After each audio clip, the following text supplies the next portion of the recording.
महाराज जी क्या कहेंगे आप, महाकुंभ नगर की जो आभा है वो सभी को अपनी ओर खींच रही है, ऐसा लगता है कि कोई चुंबक है जो पूरे विश्व को खींच रहा है।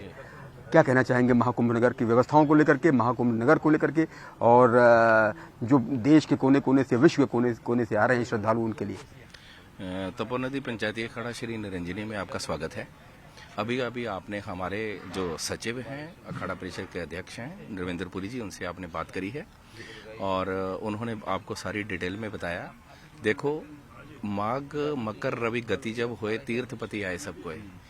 जैसे ही मकर संक्रांति से सूर्य जो है वो उत्तरायण में और मकर स्वयं अपने घर की राशि में प्रवेश कर चुके हैं और इस दिन के लिए भीष्म पितामह जी ने 18 दिन तक तीरों की शैया पर शयन किया, क्योंकि सूर्य दक्षिणायन थे, गोलाकार में घूमते हुए। जिस मकर राशि का इंतजार करने पर ही भीष्म पितामह ने अपने इस सभी इच्छा मृत्यु का उनको वरदान था। और महाकुंभ के लिए, महापर्व के लिए तो हम सिर्फ यही कहेंगे कि 12 साल में एक पूर्ण कुंभ होता है और जहां पे 12 बार ये कुंभ हो चुका है, तो 144 वर्ष का ये महापूर्ण कुंभ का योग बना है।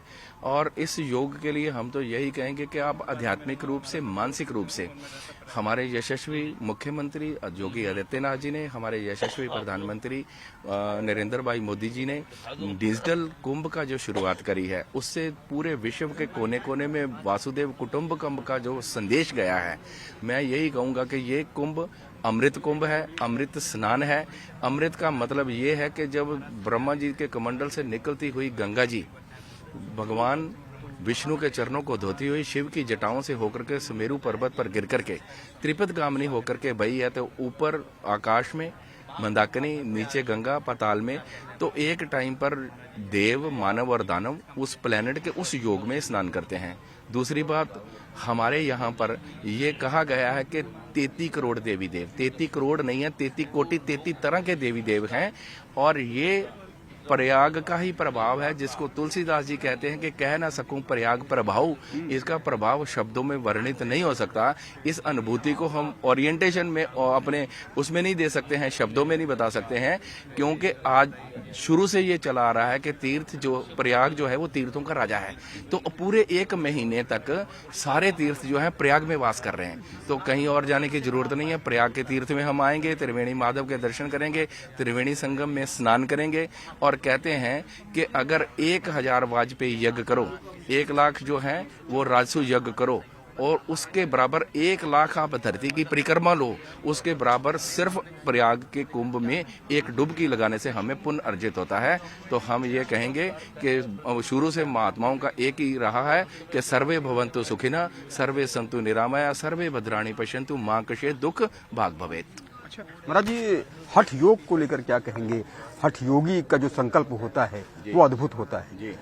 किसी ने अपने हाथ वर्षों से खड़ा किया हुआ है, कोई एक पैर पर खड़ा हुआ है। ये संकल्प क्या होता है, कैसे उपासना होती है, कैसे खान पान होता है? आपने भी जटाएं इतनी लंबी कई वर्षों से बढ़ा रखी हैं, क्या कहेंगे इस हठ योग के बारे में बताइए।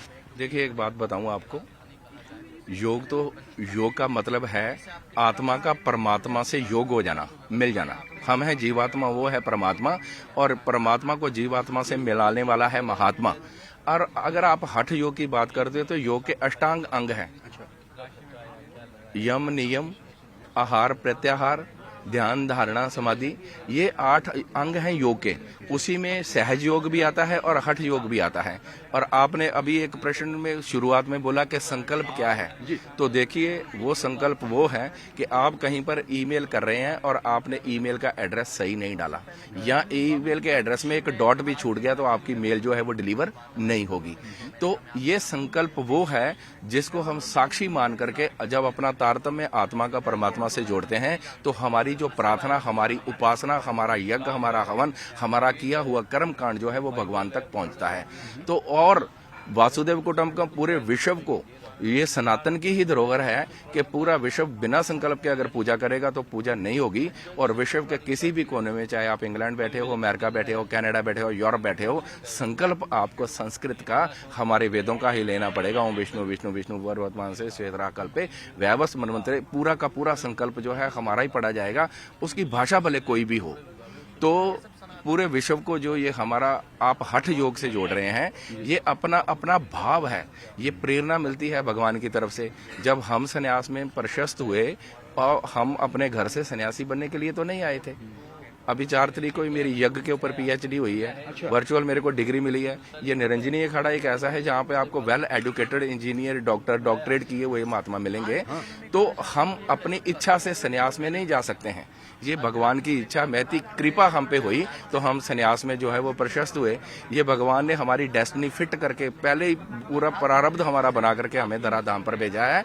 और इसलिए योग में हठ योग भी है, कोई जो है वो अपने बाल बढ़ा रहा है, कोई हाथ बाजू खड़ा कर रहा है, ये सब के सब जो हैं वो तपस्या और योग के ही उपचार हैं। मन की बात है, मन का भावना है, मन को जैसी प्रेरणा मिली हमने मन को वैसा ही ढाल लिया। महाराज जी, आपने कहा कि आपने यज्ञ पर पीएचडी की है और ये बहुत बड़ी बात है, महायज्ञ की पीएचडी। हमको लगता है गिनती के लोग ऐसे इस देश में होंगे जिन्होंने यज्ञ पर पीएचडी की है। तो कितने वर्षों में ये पीएचडी आपकी पूर्ण हुई और आप वर्षों से महात्मा हैं, संत हैं और साथ साथ पढ़ भी रहे हैं, पीएचडी भी कर रहे हैं। क्या क्वालिफिकेशन है आपकी, किन विषयों से आपने पोस्ट ग्रेजुएशन किया या ग्रेजुएशन किया और पीएचडी करने का ख्याल कैसे आया? देखिए, मेरी जो संन्यास लेने से पहले की जो एजुकेशन थी वो इलेक्ट्रॉनिक्स इंजीनियरिंग से मैंने करा था, दिल्ली से। दिल्ली का बॉर्न बैठक हूँ मैं। शरीर मेरा पंजाब से संबंध रखता है, गुरुगद्दी भी पंजाब में ही है। तो जब संन्यास में हम आए और संन्यास दीक्षा ली हमने, संन्यास दीक्षा के बाद हमारी 98 के कुंभ में दिगंबर दीक्षा हुई। दिगंबर दीक्षा के बाद जब हमने इस पे शोध करना शुरू किया कि जब हम दिगंबर जो हैं वो दिगंबर अवस्था में भस्मीभूत होकर के धूनी तपते हैं, तो उसी यज्ञ से मेरे को फिर प्रेरणा मिली और गुरुजनों का सानिध्य मिला।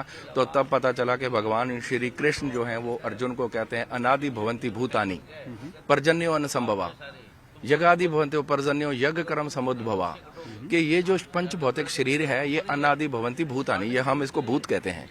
पंचभूत, पंच भौतिक, ये भौतिक शरीर जो है 5 एलिमेंट से बना है, ये पंचभूत है।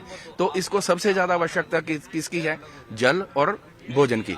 अनादि भवंती भूतानि, अन्न की जरूरत है। अन्न के बिना तो कुछ भी नहीं है। चलो एक बार को आप अन्न छोड़ दोगे तो जल के बिना आप कैसे रहेंगे? तो अनादि भवंती भूतानि पर्जन्यो अन्न संभव, अन्न के लिए क्या चाहिए? जल चाहिए।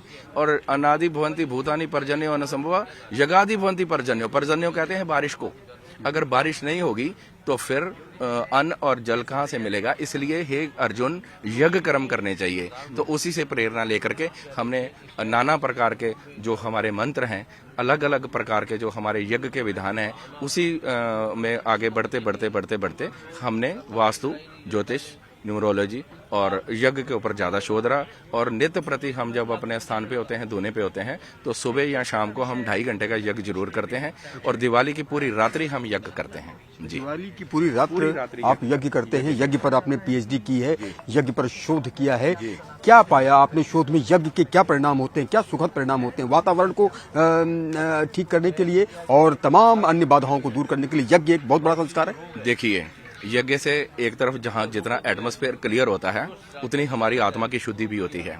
और मेरा अपना पर्सनल जो मैंने अनुभव किया है वो ये है कि हमारे कुछ भक्त जो हैं वो किसी क्रॉनिक डिजीज से जब गुजरते हैं, कैंसर जैसी, ल्यूकेमिया, ब्लड कैंसर जैसी भयानक गुजारी उनको प्रॉब्लम आई, और कोरोना काल में जिनकी किडनीज के ऊपर प्रॉब्लम आई, लीवर फेलियर, किडनी फेलियर, तो हमने उनके लिए जब यज्ञ किया तो 15 दिन में जो जिसको वो लीवर ट्रांसप्लांट के लिए लेके जा रहे थे अमेरिका में, कनाडा में, कैलगरी से एडमिंटन रिसर्च सेंटर में लेके जा रहे थे, और 15 दिन में जो किडनी और जो लीवर हैं वो रिवर्स हुए हैं और आज वो बच्चे बिल्कुल ठीक ठाक हैं। कहाँ से पीएचडी हुई है आपकी महाराज जी यज्ञ पर? मेरी असम से हुई है। ये प्रज्ञा ज्योतिष नॉन एकेडमिक संस्था है जहां से मैंने यज्ञ के ऊपर पीएचडी करी है। और आपने ग्रेजुएशन बीटेक किया, इलेक्ट्रॉनिक्स इंजीनियरिंग में बीटेक किया। किस ईयर में बीटेक किया था? और दिल्ली निजामुद्दीन औलिया से मैंने किया था। और पहले मेरी जो फॉर्मल एजुकेशन है +2 की, वो मैंने पंजाब से करी। उसके बाद मैं वहाँ दिल्ली निजामुद्दीन औलिया से करी। लेकिन क्योंकि संन्यास लेने के बाद पिता का नाम और मेरा स्वयं का नाम बदल जाता है, तो वो नाम हम दिखा नहीं सकते, वो नामों का हम सर्टिफिकेट हमारे लिए किसी काम के नहीं है। तो हमने अपना एग्जाम देने के बाद ही अपने आप को सर्टिफाई किया और फिर एमए मैंने करी, एमए महर्षि वेदव्यास विद्यालय गुजरात से करी और फिर ये पीएचडी करी है। और मैं आप सब लोगों को आपके चैनल के माध्यम से बहुत सारा साधुवाद, बहुत बहुत धन्यवाद। आइए जन्म जन्म के पुण्य फलें, आओ सब हम प्रयाग कुंभ चले। अच्छा महाराज जी, एक आखिरी सवाल मैं पूछना चाहता हूँ। आपने बीटेक किया, आपने पोस्ट ग्रेजुएशन किया, आपने पीएचडी की, आपने +2 इंग्लिश मीडियम से पढ़ा, संन्यास आपने धारण किया ग्रेजुएशन के बाद या फिर संन्यास आप पहले ही धारण कर चुके थे? नहीं, मैं ग्रेजुएशन के बाद ही संन्यास ग्रहण किया, लेकिन मैं अपने गुरुजी के संपर्क में शुरू से था। मेरा आश्रम में आना जाना रहता था और धीरे धीरे मेरे को प्रेरणा मिलती गई उनसे। और सडन ऑफ ऑल ऐसा हुआ कि ग्रेजुएशन के बाद जब हम गुरुजी की सेवा में थे, अचानक उनका शरीर ब्रह्मलीन हुआ, तो डेस्टिनी ये बनी कि मेरे को ही वहां पर जो है वो चुना गया उस आश्रम के अध्यक्ष के रूप में। तो तब फिर मैंने जो है वो संन्यास, पहले ब्रह्मचारी दीक्षा में थे, फिर हमने जो है वो संन्यास दीक्षा ग्रहण कितने वर्ष हो गए आपको संन्यास धारण किए? मैंने 96 में संन्यास धारण किया था।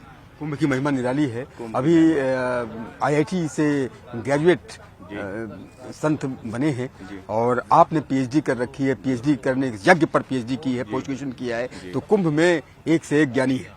जी, मैं 98 से ही हर कुंभ में शामिल होता हूँ और 2010 के बाद अगर आप कुंभ का कोई भी किसी भी सोशल नेटवर्क मीडिया पे जाएंगे तो आपको ये शक्ल जरूर नजर आ जाएगी। तो कुंभ की महिमा निराली है, इसीलिए सब लोग आकर्षित होते हैं। हम भी हर बार सोचते हैं कि हमने बहुत कुंभ कर लिए, अब हमें थोड़ा विश्राम और अपने ध्यान अवस्था में ज्यादा रहना चाहिए। लेकिन कुंभ का आकर्षण ऐसा है कि हमारे मित्रगण महात्मा भी कहते हैं कि रह ना पाओगे, और वास्तविकता ये है कि हम रह ही नहीं पाते हैं। कुंभ एक ऐसी महत्ता है क्योंकि कुंभ बनता है जल से, और पात्र के बिना जल नहीं रुक सकता, जल के बिना कुंभ नहीं हो सकता। कुंभे बदा जल रहे, जल बिन कुंभ न हरे, और ज्ञान का बदा मन रहे, गुरु बिन ज्ञान न होए। जब तक अज्ञानता है तब तक इस महात्म को कोई समझ नहीं सकता। जब उनको ज्ञान होगा तो वो इस महात्म्य को जरूर समझेंगे, और जो एक बार कुंभ की लीला को देख लेता है वो फिर इससे अछूता या दूर नहीं रह सकता। क्या शुभ नाम? स्वामी भूपेंद्र गिरी। स्वामी भूपेंद्र गिरी जी महाराज, जिन्होंने बताया कि किस तरह से उनके जीवन में ये बदलाव आया। +2 इंग्लिश मीडियम से पंजाब से, graduation B Tech electronics engineering, post graduation और उसके बाद यज्ञ पर पीएचडी। वाकई में कुंभ की महिमा निराली है, अद्भुत है, अलौकिक है, दिव्य है, भव्य है। कैमरा पर्सन सोनू मंडल के साथ उमेश श्रीवास्तव, न्यूज़ 18 महाकुंभ नगर, प्रयागराज।